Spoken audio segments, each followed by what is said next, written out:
Good morning class 10th. Myself Dr. Renu. Welcome to my class. बच्चों, आज हम लोग एक नया चैप्टर स्टार्ट करने जा रहे हैं जो बहुत ही इंटरेस्टिंग है और आपको उसको पढ़ करके बहुत मज़ा आएगा। क्यों? क्योंकि वो हमारी कंट्री से रिलेटेड है, हमारे पास से रिलेटेड है। तो इसलिए हम लोग एक नया चैप्टर हिस्ट्री में स्टार्ट करने जा रहे हैं, नेशनलिज्म इन इंडिया, चैप्टर 3। ये नेशनलिज्म बच्चों फर्स्ट चैप्टर आपने पढ़ा था, rise of nationalism in Europe, उसी से मिलता जुलता है ये चैप्टर।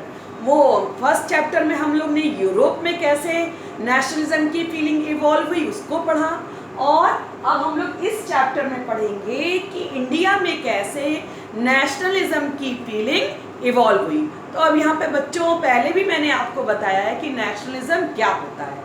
सबसे फर्स्ट क्वेश्चन ये है कि नेशनलिज्म होता क्या है। तो nationalism refers to the feeling of oneness and common consciousness that emerges when people living in a common territory and shares the same historical, political and cultural background. People may be speaking different languages, but the love for their nation keep them together. It means कि जो nationalism होती है, nationalism क्या होता है कि लोगों के अंदर एक अपने को एक समझने की भावना, सारे राष्ट्र के लोगों को अपने को एक समझने की भावना, देश से प्रेम करने की भावना। और ये तब आती है जब लोग एक ही टेरिटरी मीन्स मतलब एक भौगोलिक क्षेत्र में निवास करते हैं और एक ही राजनीतिक, आर्थिक और सामाजिक बैकग्राउंड को शेयर करते हैं। भले ही वो डिफरेंट लैंग्वेज, अलग अलग लैंग्वेजेस बोलते हों, लेकिन लाइक इंडिया में अलग अलग कंट्री, अलग अलग स्टेट हैं, अलग अलग कल्चर है, अलग अलग रिलीजन है, लेकिन क्या इंडिया जो इंडियंस हैं क्या उनका अपने देश के प्रति कम होता है प्यार? नहीं, वो अपने देश को बहुत ज़्यादा प्यार करते हैं, भले ही वो अलग अलग कल्चर को बिलोंग करते हों। तो ठीक इसी तरीके से नेशनलिज्म यही होता है कि अपने देश के प्रति प्रेम, अपने देश के प्रति सम्मान। तो नेशनलिज्म ये हो गया। अब ये बेटा ये मेनली जो है ये इंट्रोडक्टरी वीडियो है, इसमें हम लोग समझेंगे कि नेशनलिज्म होता क्या है, कैसे आइडिया, कौन से आइडिया हैं जिनके थ्रू नेशनलिज्म इवॉल्व हुआ, और कैसे लोगों में कॉमन कलेक्टिव आइडेंटिटी की फीलिंग इवॉल्व हुई, कौन सी प्रोसेसेस थी जिसने लोगों को इतना ईगर बना दिया कि वो जल्दी से जल्दी अंग्रेजों से अपने देश को फ्री करा सके। तो हम लोग इसमें बहुत सारे टॉपिक्स हैं बेटा, इसको हम लोग पॉइंट वाइज समझेंगे और ये एक टॉपिक वाइज अलग अलग वीडियो बना करके इसमें मैं आपको डिस्क्राइब करूँगी। तो चलिए स्टार्ट करते हैं। Idea of nation state created a sense of common identity and belongingness. अब आइडिया ऑफ नेशन स्टेट भी मैंने पहले आपको डिस्क्राइब किया है। नेशन स्टेट होता क्या है? नेशन स्टेट जैसे आज आप देख रहे हैं इंडिया, आज का इंडिया है, जैसे वो पॉलिटिकली फ्री है, तो क्या उस समय भी इंडिया ऐसे पॉलिटिकली फ्री था जब उसके ऊपर ब्रिटिशर्स राज कर रहे थे? नहीं। और तो नेशन स्टेट उस राज्य को बोलते, राष्ट्र राज्य को बोलते हैं जिसकी अपनी पॉलिटिकल बाउंड्रीज होती है, जो किसी के अंडर में नहीं होता है, उसकी बाउंड्रीज फिक्स होती है, तो ये नेशन स्टेट कहलाता है। बच्चों ये तो आपको पता है कि बहुत समय पहले जब इंडिया फ्री नहीं हुआ था तो छोटे छोटे बहुत सारे राज्य थे देश में, और सब आपस में एक दूसरे से झगड़ते रहते थे, एक दूसरे से लड़ते रहते थे।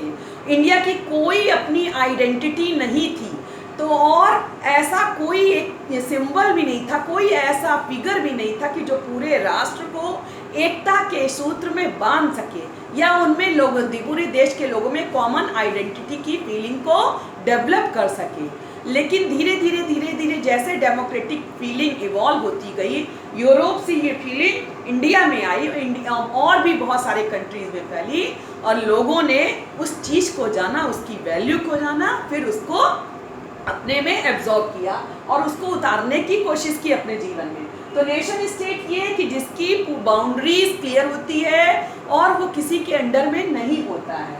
Created a sense of common identity and belongingness. तो जब ये पहले तो नेशन स्टेट था नहीं, जब नेशन स्टेट या राष्ट्र राज्य बन गया तो उसने क्या किया, उसने लोगों में कॉमन आइडेंटिटी एंड बिलोंगिंगनेस की फीलिंग को क्रिएट किया। अब कॉमन आइडेंटिटी कैसे क्रिएट होगी, जब लोग अलग अलग कल्चर के होंगे, अलग लैंग्वेजेस को बोलते होंगे, तो कॉमन आइडेंटिटी क्रिएट करना कितना मुश्किल काम होगा बच्चों। तो कैसे क्रिएट किया गया, उसके लिए बहुत सारे तरीके अपनाए गए, न्यू सिंबल्स, नए नए सिंबल्स अपनाए गए। अब सिंबल्स में आपका क्या आ गया कि आपका फ्लैग है, अब आप इंडियंस हैं अगर, और मान लीजिए आप कहीं भी फॉरेन, कहीं भी जाइए विदेश में बाहर, अगर आपको अपना राष्ट्रीय तिरंगा झंडा दिख जाता है तो आपके मन में रेस्पेक्ट की फीलिंग आती है ना बच्चों। तो ठीक यही बात है कि नए नए सिंबल्स क्रिएट किए गए जिससे लोगों के मन में कॉमन आइडेंटिटी की फीलिंग डेवलप हो सके। आइकन्स, भारत माता की इमेज, जिसको कि सबसे पहले अवनींद्रनाथ टैगोर ने क्रिएट किया था, जो कि रविन्द्रनाथ टैगोर के बड़े भाई थे। तो उन्होंने सबसे पहले भारत माता की इमेज को सिंबलाइज किया, बनाया। अब उस भारत माता की इमेज को देखकर लोगों के मन में रिस्पेक्ट आएगा ही। अब कभी भी कहीं भी कुछ भी मीटिंग्स होगी और उसमें जो हमारे लीडर्स होंगे, लोगों को भारत माता की इमेज को दिखा करके उनमें नेशनलिज्म की फीलिंग को इवॉल्व करेंगे तो जरूर होगी। अब इसके साथ ही साथ न्यू सॉन्ग और राष्ट्रीय गान, हमारा ये जो राष्ट्रीय नेशनल एंथम है, इसने भी लोगों के मन में फीलिंग को इवॉल्व करने में बहुत ज़्यादा हेल्प की। अब इसके बाद क्या हुआ, how did the consciousness emerge in India. तो अब फिर यहाँ क्वेश्चन आता है कि लोगों में ये चेतना कैसे जागृत हुई कि वो अपने देश को आज़ाद करा पाए, फ्री करा पाए अंग्रेजों के चंगुल से। तो one common point for all development of nationalism in colonies was. अब बेटा उस समय ये जो एक कॉमन डेवलपमेंट पॉइंट था सारी कॉलोनीज में, कॉलोनीज उनको बोलते हैं जब कोई कंट्री दूसरी कंट्री पर अटैक कर लेता है और करता है और सोशली, इकोनॉमिकली और पॉलिटिकली पूरी तरीके से उसके ऊपर कंट्रोल कर लेता है, तो वो कहलाता है कॉलोनाइजेशन या औपनिवेशवाद। और जो कंट्री जिसके ऊपर किया जाता है अटैक, वो कहलाती है कॉलोनीज। तो उस समय बहुत विश्व के बहुत सारे कंट्रीज जो थे वो कॉलोनीज के रूप में थे। उसमें ब्रिटिशर्स का, फ्रेंच का, इन सब का कॉलोनाइजेशन था। लाइक इंडिया में ब्रिटिशर्स का था, साउथ अफ्रीका में भी ब्रिटिशर्स का शासन चल रहा था, वियतनाम में फ्रेंच रूल चल रहा था। तो ये सारी कॉलोनीज थी। ये सारी कॉलोनीज में जो उनके कॉलोनाइजर्स थे, उनकी जो एक्टिविटीज़ थी उसके खिलाफ उनके मन में एंगर क्रिएट हो रहा था और वो बहुत ज़्यादा नाराज हो रहे थे और वो चाहते थे कि हमें इनसे छुटकारा मिले। तो एक वन फीचर ये था कि एंटी कॉलोनियल मूवमेंट्स, इन कॉलोनियल मूवमेंट्स मीन्स कि इन कॉलोनियों के खिलाफ मूवमेंट्स चलाए जा रहे थे लोगों के द्वारा।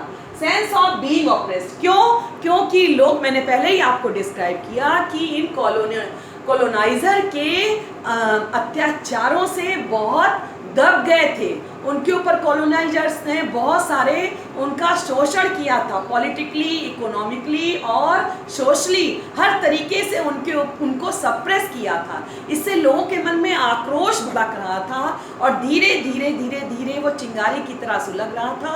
और जब उसको सही मौका मिला तो वो फूट करके बाहर निकला और उन्होंने अपने देश को उन कॉलोनाइजर से फ्री कर लिया। Provided a sheer bond the notion of freedom for each class and group value। तो इसने क्या किया, जो एंटी कॉलोनियल मूवमेंट था और जो उन्होंने लोगों को सप्रेस किया, इससे क्या हुआ, लोग एक दूसरे के करीब आए। एक ही देश के लोग एक दूसरे के करीब आए और अपने को भाई भाई समझने लगे, अपने को यूनाइट समझने लगे। जिससे क्या हुआ कि उनके मन में फ्रीडम का विचार, ये स्वतंत्रता का विचार क्रिएट हुआ। भले ही वो अलग अलग क्लास के थे, भले ही उनके विचार अलग अलग थे, फ्रीडम के उनके विचार अलग थे। अब सपोज कीजिए कि जो फ्रीडम के लिए मूवमेंट इंडिया में चलाया गया था, 1857 का जो रिवॉल्ट हुआ था, उसमें देखिए अलग अलग ग्रुप के लोगों ने पार्टिसिपेट किया था। पीजेंट इसलिए फ्रीडम चाहता था ताकि उसको बॉन्डेड लेबर ना करना पड़े, बॉन्ड उससे छुटकारा, बंधुआ मजदूरी से छुटकारा मिल जाए। और जमींदार जो थे उन्होंने इसलिए इस मूवमेंट में पार्टिसिपेट किया था कि ताकि उनकी जो संपत्ति है वो और अधिक बढ़ सके और वो ज़्यादा से ज़्यादा वो अपने को कवर कर सकें। तो इस तरीके से हम ये देखते हैं कि किस तरीके से नेशन स्टेट क्रिएट हुआ। नेशन स्टेट ने सेंस ऑफ कॉमन आइडेंटिटी की फीलिंग को क्रिएट किया, उसके लिए न्यू सिंबल्स, आइकन्स और न्यू सॉन्ग को यूज किया गया। किस तरीके से अब इंडिया में किस तरीके से कॉन्शियसनेस इमर्ज हुई, और ये जो नेशनलिज्म की फीलिंग थी कॉलोनीज में, उसमें एक कॉमन पॉइंट था एंटी कॉलोनियल मूवमेंट, जिससे कि जो लोगों के मन में ऑप्रेस जो लोगों को दबाया गया था, उस गुस्से ने लोगों को इकट्ठा ला दिया और उसमें लोगों के मन में आज़ादी की भावना को क्रिएट किया। अब बच्चों, अब हम लोग देखेंगे कि what we are going to study in this chapter. हम इस चैप्टर में अब क्या पढ़ने वाले हैं। तो फर्स्ट पॉइंट है national movement under Mahatma Gandhi. सबसे पहले हम लोग पढ़ेंगे राष्ट्रीय आंदोलन महात्मा गांधी के नेतृत्व में। महात्मा गांधी से तो आप सारे लोग परिचित होंगे क्योंकि वो फादर ऑफ नेशन कहलाते हैं। उन्होंने देश की स्वतंत्रता को दिलाने में अपना महत्वपूर्ण योगदान दिया। तो महात्मा गांधी 1914 में साउथ अफ्रीका में एंटी रेजिस्ट मूवमेंट चलाया था और वो 1915 में इंडिया आए। इंडिया आते ही उन्होंने इंडिया की दशा देखी और उन्होंने पूरे देश का भ्रमण किया और उसके बाद फिर उन्होंने अपना कार्यक्रम डिसाइड किया, प्रोग्राम डिसाइड किया और एक के बाद एक कई सारे मूवमेंट्स को उन्होंने ऑर्गेनाइज किया। उनका जो मेन उद्देश्य था सत्याग्रह और अहिंसा। फिर नेक्स्ट हम लोग पढ़ेंगे non cooperation and issue related to this, असहयोग आंदोलन और इससे रिलेटेड जो भी इश्यूज हैं। असहयोग आंदोलन महात्मा गांधी ने लॉन्च किया था 1920 में। इसका मेन एम ये था कि अंग्रेजों के खिलाफ सहयोग ना करना। उनका ये मानना था कि जो ये ब्रिटिशर्स हैं इंडिया में तभी तक टिके हैं जब तक कि इंडियंस उनको कोऑपरेट कर रहे हैं। जिस दिन इंडियंस उनको कोऑपरेट करना बंद कर देंगे वो दिन दूर नहीं होगा जब ये अंग्रेज भारत छोड़ के चले जाएंगे। तो इसलिए उन्होंने नॉन कोऑपरेशन मूवमेंट को लॉन्च किया और हम लोग इससे रिलेटेड इश्यूज पढ़ेंगे।